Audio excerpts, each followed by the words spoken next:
So I have a practice routine which is for 2 hours. I realized 10 hours a day isn't the answer. A 2-hour practice session is like the ultimate, I think. You know how jazz is so overwhelming because it's like, where do you even start? Like, there's so many things you can learn. I've always had trouble like knowing how to approach jazz in a way like the practicing. Let's be honest, it's so overwhelming with all the things you need to learn and you have to learn. And I mean, it's a world which is infinite if you think about it. So we have to like reduce the amount of information. So this is what I've done with this practice routine. It's for the serious jazz musician who wants to get better, but also the guy that wants to be productive, that knows that, okay, I have 2 hours to practice, let's make it count.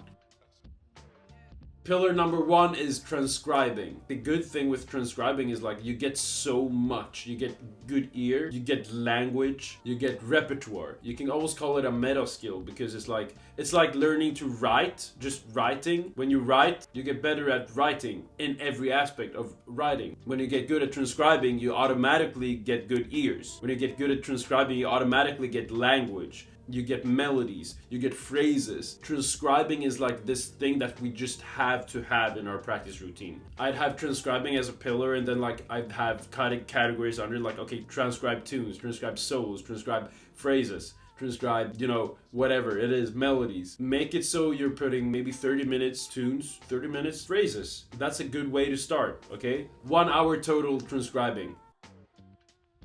Imagine you're learning a new language. Imagine you're learning like Russian or something, and the only thing you do is learning new words. So you're not actually listening. You don't even like listen to people talking. You're not listening to the language. How is that gonna make you better? When I teach people, I usually come across people who are like, I want to learn new language. I want to do like I want to learn, and I'm like, what do you like? How often do you listen?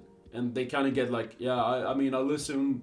Sometimes, the listening has to be in your practice routine. So this is pillar number 2. It's active listening. Lie down, like preferably lie down with headphones and just close your eyes, be neutral to the music, just listen to it.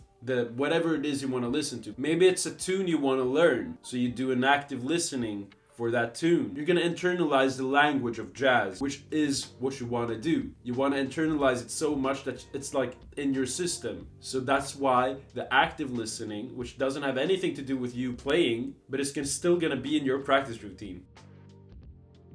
Okay, so the third pillar is just being creative, okay? So it's you playing with ideas. When I started being creative, like actually putting it in my practice routine to be creative, that's like changed everything. I feel like I became so much better at guitar from just like being creative. In my case, it was just sitting on my bed, putting like the LED lights on, dimming the lights, and just listening and just playing like whatever I wanted to do. It's just you visualizing yourself in front of people, being creative, which is what an audience want to see. They want to see a creative person do what that person does best. And you have to practice that thing. You have to like kind of visualize yourself being on stage playing in front of people. The other thing is it also makes you more connected to the things you're playing because you're like, okay, what do I want to play? You get that playfulness. You want that playfulness in your playing. So be interested. Play a recording in your like headphones or like in your speakers, and then you just play along to it. Listen to a record, you're like digging it, and then you're kind of like learning the tune because you're like interested. Play a tune, solo guitar or whatever your instrument is, but like play a tune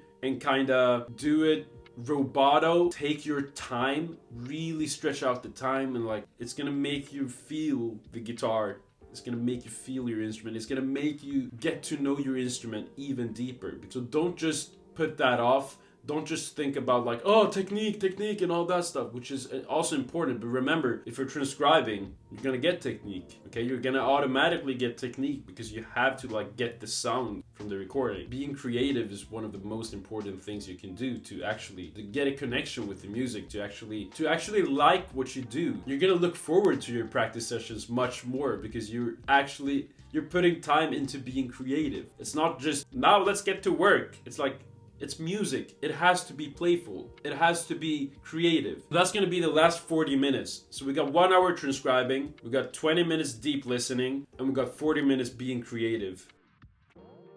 If you do this 2 hours a day, you'll improve faster than ever. You don't get as overwhelmed with the stuff you need to do because you're like, okay, I have these 3 pillars and you're just gonna focus on those. You're not gonna get overwhelmed anymore because it's like you have these to focus on. So it's gonna help you get like as good as possible in the shortest amount of time. Remember to not be distracted when you practice. When you're practicing, you're practicing. You're no phones, okay? No, nothing like that. No phone, no computer. Like, of course, you can have your computer and you can have your phone if you're like transcribing something, but put so it's like no notifications can come up because that will distract you 100%.